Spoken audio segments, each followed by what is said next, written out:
What's up, everybody? Welcome back to another episode of Economic Events. Today, we'll be discussing Threads. We've got an article from CNBC.com. Meta Threads engagement has dropped off since a red hot debut, tracking firms say.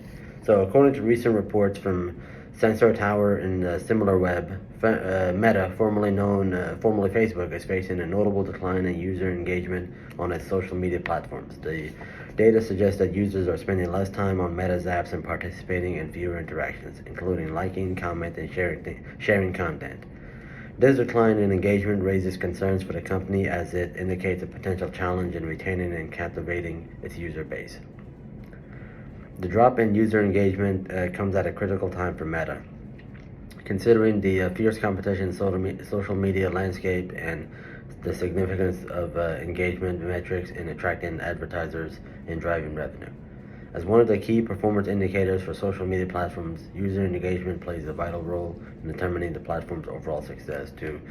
To address this issue, Meta may need to reevaluate its strategy, explore new features, and find innovative ways to reignite user interest and participation on its platforms to maintain its competitive edge.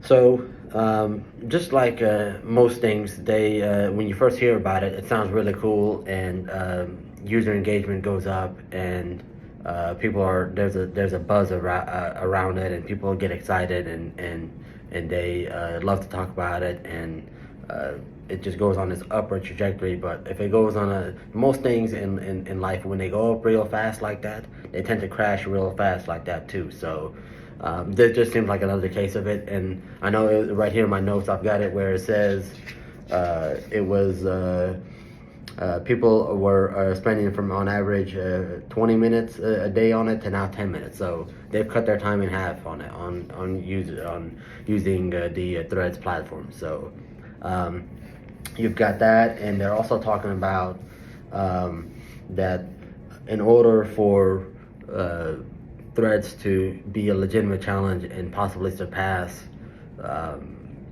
Twitter, they would need 1 out of 4 Instagram users to consistently use Threads. So I don't know what the total number of users of Instagram is, but let's just say if it's 1 billion.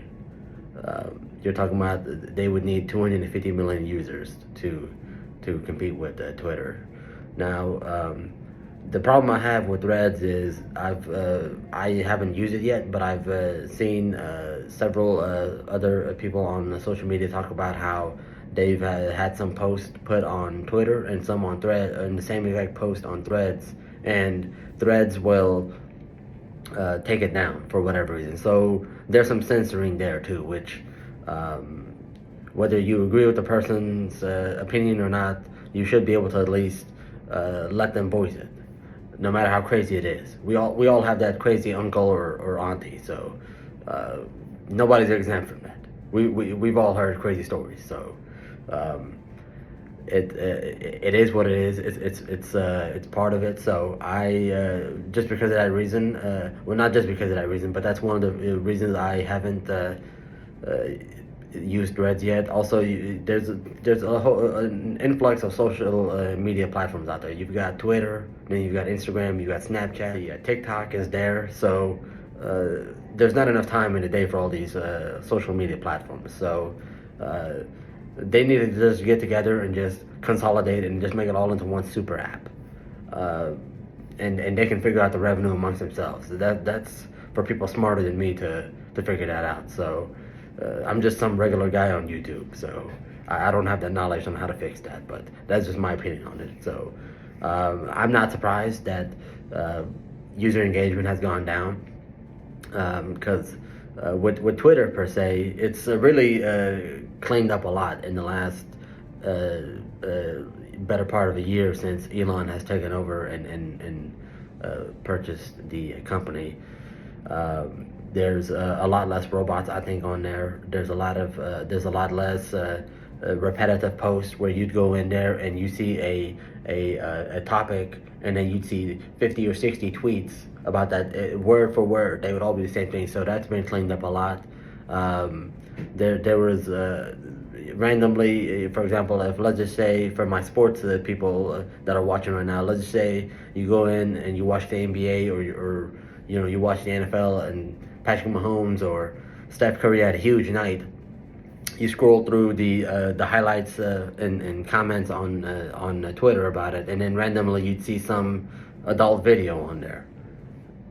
That was weird and out of context. So that's been taken away since Elon has taken over Twitter. So it's really gotten a lot more professional, I would think, as far as that goes. It's a lot crisper. The interface on the Twitter platform is continuing to improve. So I think just because of that reason, that may be why a lot of people aren't really using Threads as much. Because what happens typically in something like this is when you hear something exciting come out like this, you get happy and you want to try it. You want to be one of the first people to try it, and then it gets this buzz, and then you try it and you realize, oh, it was just hype. Which I'm not saying that's about Threads. I don't know what's going to happen with Threads. But a lot of for some of the viewers that are old enough to remember Google Plus, that was supposed to be a whole nother social media platform, and nobody uses Google Plus anymore. In fact, I think it shut down a couple of years ago. So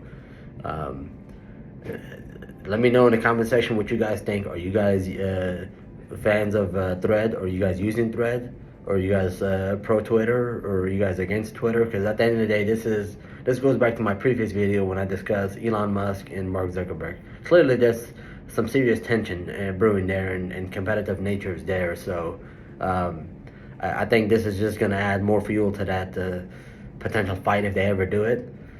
And if you guys want my a more insightful opinion on that potential bout, you'll have to check my previous video where I talk about it a little bit more in depth. So looking forward to what you guys are saying in the comment section. Just remember to like the video, subscribe, and hopefully you guys will enjoy it.